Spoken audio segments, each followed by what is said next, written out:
It's just straight out uncomfortable. I felt like I had a target on my back, even though I have, documents and I have a birth certificate. From here, I still felt targeted. I had to be careful around police. I had to be careful around any authority. Books are being challenged at an unprecedented rate this school year. The American Library Association received 330 reports of such challenges.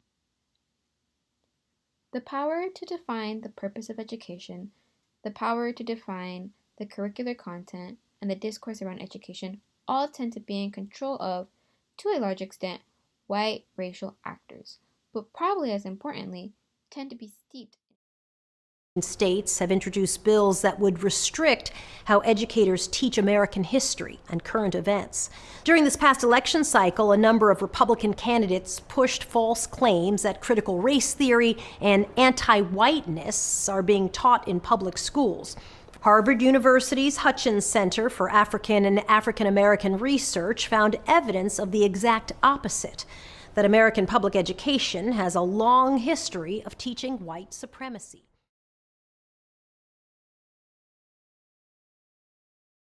Well, let me say that I didn't say that. I was quoting a former teacher who said that. We have testimony from a number of teachers and former teachers about the radical separatist agenda that the Raza Studies program has. You did say that actually in your arguments that you published as an open letter to the people of Tucson. Yes, I was quoting a teacher, so it wasn't from. I wasn't just asserting it. We had quotations from a witness that that was. But you in fact believe was that. occurring. Why do you believe that? I mean, shouldn't if there has been a history of oppression, which most people would say there has, why shouldn't that be taught? The textbook they use called The Pedagogy of the Oppressed by Paulo Freire, who's a well-known Brazilian communist. I've read the book. The sources are Marx, Engels, Lenin, Che Guevara, the philosophers who influenced them. And these kids' parents and grandparents came to this country, most of them legally, because this is the land of opportunity. And they trust their children to our schools. And we should be teaching these kids that this is the land of opportunity, and if they work hard, they can achieve their dreams, and not teach them that they're oppressed. Book banning is an act of fear and one with disproportionate risk to Black and brown children. When we allow the stigmatization of books that name the lived experiences of a community, we're cutting that community off from its most powerful resource of success, the power of its own stories.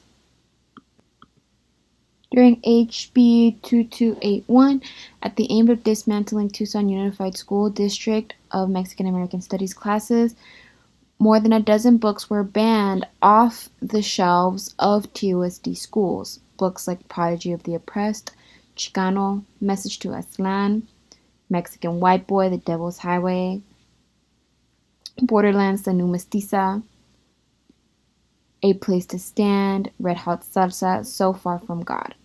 In addition to new laws being placed in restricting limits to book access, though not specifically towards Mexican American literature or Latino authors, the overall law restricts books within the category of Latina authors.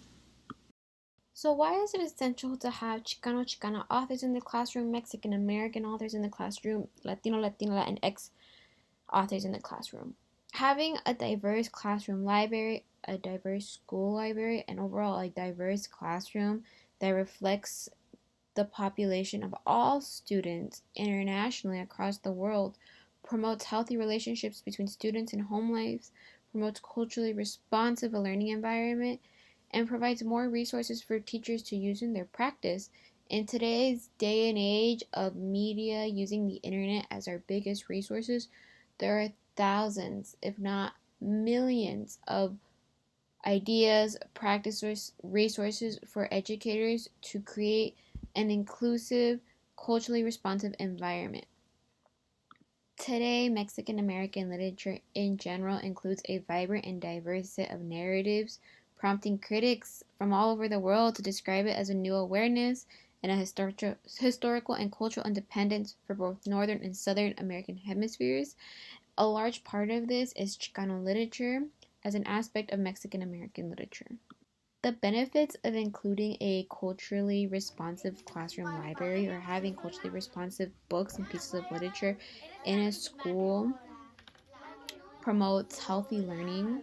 The stories of our community being able to be retold in the modern time. Mexican American literature focuses on so many themes, including history, linguistics, poetry, Hispanic culture, Latino Latina culture, identity on either sides of border, politics, fancy, and regional culture.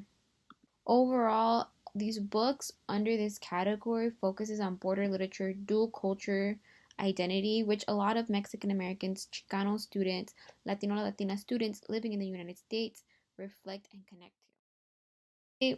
My message to anybody who's watching this is to please be involved, be aware, and be educated so you can help others learn to be involved, to help others be aware, to help others become more educated on especially Arizona Department of Education, focusing on how we can help our Department of Education provide for our students and to make sure that our department isn't taking away from our students.